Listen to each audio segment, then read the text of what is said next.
Hello, in this tutorial, I'm going to do or to show you how to make an email photo for a marketing newsletter in Affinity Photo.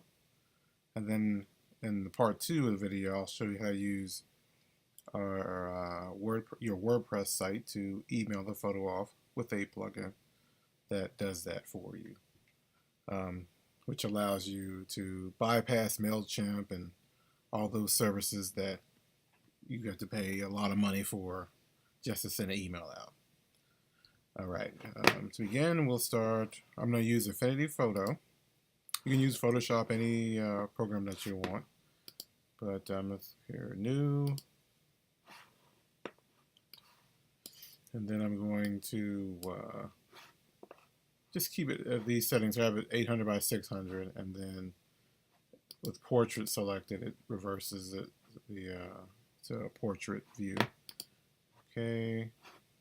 And then I'm going to, with that, I'm going to go to View, and then Media Browser, and in here I have my folders.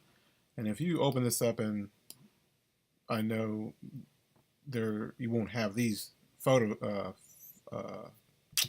folders in there, but you can. It says to drag additional folders here, like right here, but that doesn't really work very well. It's like a little bug in it that when you click off, it disappears to go to the Finder to drag in. So when you click back into it, you just right click, add, and then drag your Dropbox Creative Cloud, which is what I am using in there. So I've already dropped it in there. So I already downloaded a photo from Adobe stock. I made a folder called Email Photos. Here's what I'm going to use, and second. Okay, got a little puppy in there. Right, and the purpose of this email we're making for the newsletters is that we send out a newsletter and then put an unsubscribe button, and some of our customers are saying, I want to unsubscribe, but I can't. So this is just an apologies newsletter because we're going to send them another one, and hopefully they won't unsubscribe because they are our customers. So there's a puppy, and then down below, the text in there. Text. We're just going to say, we're sorry. Oh, can't see it. Too small.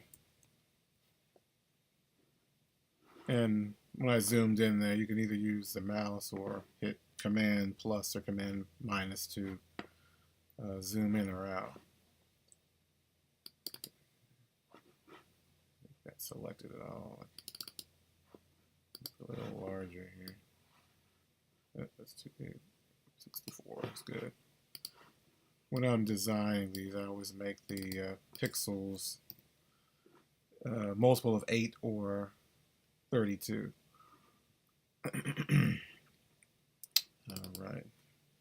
Because that is specified in Apple's design document.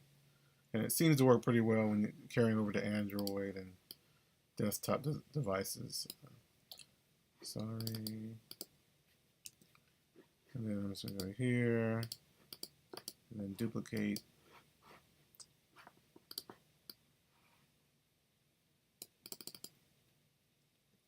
Bear with us.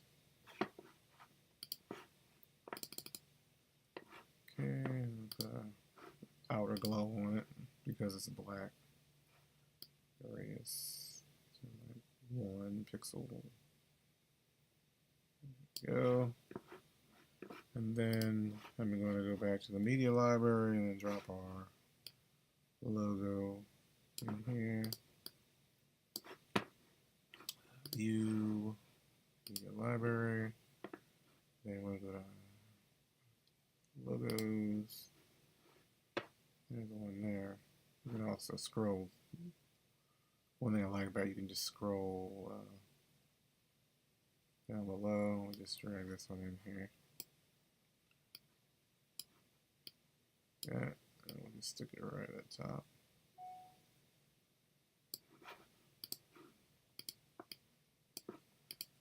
That's what I like about this over Photoshop. I can just select it instead of doing all sorts of weird keyboard shortcuts. It just select it and be selected. Okay, I guess that's good enough. Actually, let's stick this down here. Alright. And there you have it. So I'm going to save it as apology. I had made one previously. Rehearsed this, so that's why you see a file already made. Then I'm going to export it by clicking this icon here. Export 1 times, and these other ones are for the Apple's Retina displays and the Google's Retina displays. So export 1. But right now all we need is this. Export, replace, because I already have one there I was practicing. And let's double check, make sure it's there. Creative Cloud Files, email marketing, and there we have it. So there's our image that we're going to put in our newsletter, and to hope our clients have pity on us. So stay tuned for part 2 of this, and then which will show you how to make the email using the plugin in WordPress.